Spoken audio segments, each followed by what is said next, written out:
मेरी माँ की अंतिम यात्रा 27 मई 2025। कभी लगता था माँ हमेशा रहेंगी।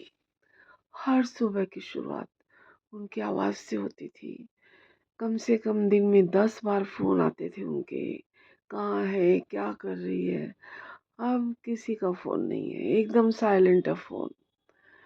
लेकिन 27 मई 2025 की वो सुबह कुछ अलग थी। कुछ चुप, कुछ खाली। घर में लोग थे, रोशनी थी, फूल थे, लेकिन उस दिन माँ नहीं थी। या शायद थी हमारे बीच, लेकिन एक आखिरी बार।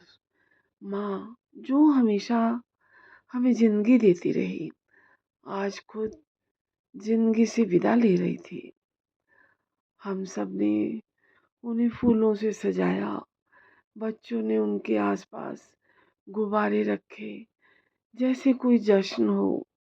लेकिन भीतर से टूटा हुआ था। ये कैसी विदाई थी माँ की, जिसमें रंग तो थे पर रूह नहीं थी। लोग कहते हैं आत्मा घर में 13 दिन रहती है। तो क्या माँ यहीं कहीं है? क्या वो देख रही है कि मैं कैसे टूट रही हूँ, कैसे मैं रो रही हूँ उनके बिना? या वो मेरी आंखों से बहते आंसू पोंछने आ रही है? माँ, आपने तो मुझे कभी अकेला नहीं छोड़ा। हमेशा दिन में कम से कम 10-12 बार फ़ोन करती थी, बातें करती थी। और फिर अब क्यों? क्या आपको पता है? आपके बिना ये घर सिर्फ़ ईंट पत्थर है। आपके बिना ये ज़िंदगी सिर्फ़ एक रूटीन है। लेकिन कुछ तो था उस दिन, जब आपकी देह फूलों से लिपटी थी।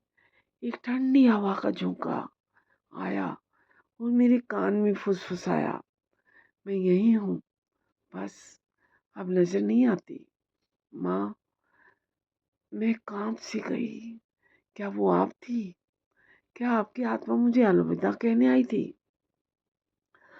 माँ, आपकी अंतिम यात्रा ने सिखा दिया, जिनसे सबसे ज़्यादा प्यार होता है वो अचानक नहीं जाते। वो धीरे धीरे हमारी रूह में बस जाते हैं। अगर 27 मई 2025 मेरी जिंदगी की सबसे लंबी और सबसे खामोश यात्रा, माँ की अंतिम यात्रा थी, जो मुझे विश्वास नहीं हो रहा। सब कुछ अपनी आंखों से देख रही हूँ, लेकिन अभी भी मुझे विश्वास नहीं होता कि मेरी माँ चली गई है। अभी भी मुझे लगता है मेरी माँ मेरे आसपास है, वो मेरे साथ है। ऐसा कोई दिन नहीं जाता जिस दिन मैं उनसे सपने में बातें ना करती हूँ।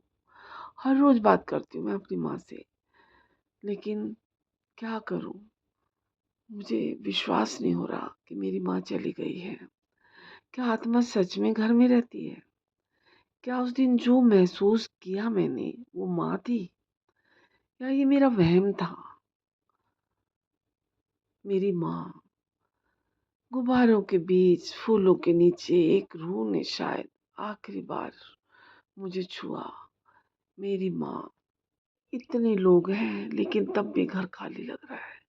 सिर्फ माँ। माँ के बिना घर घर नहीं लगता। एकदम सुनसान, इतने लोगों के होने के बाद भी घर में एकदम सन्नाटा है। माँ का अंतिम संस्कार भी हो गया, तब भी मुझे नहीं विश्वास आ रहा कि मेरी माँ चली गई है।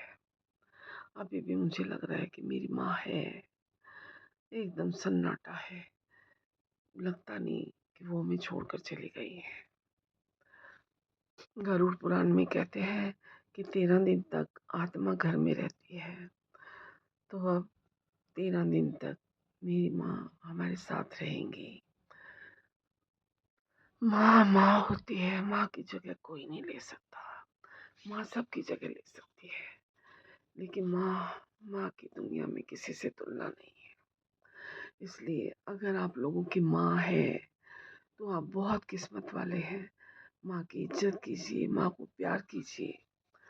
माँ को कभी भी अपशब्द ना बोलें, क्योंकि जिनके माँ होती है उनकी किस्मत, वो भगवान होती है माँ। इसलिए अपनी माँ का आशीर्वाद लीजिए, माँ से बद्दुआ मत लीजिए। वैसे तो माँ कभी भी अपने बच्चों को बद्दुआ नहीं देती है, लेकिन आप लोगों से मेरी अंत में हाथ जोड़ के यही प्रार्थना है कि अपनी माँ की सेवा कीजिए, माँ की इज्जत कीजिए और माँ को दिल से प्यार कीजिए। तो माँ को, माँ के लिए दिल से प्रार्थना कीजिए, मेरी माँ के लिए भी प्रार्थना कीजिए। जय श्री कृष्णा, जय गुरु जी। माँ चली गई, लेकिन उस दिन कुछ ऐसा हुआ जो आज तक किसी को नहीं बताया, क्योंकि कुछ दर्द बस आत्मा ही समझती है। अगर आपने कभी किसी अपनों को खोया है तो इस वीडियो को वहीं तक सुनिए जहाँ दिल रुक जाए,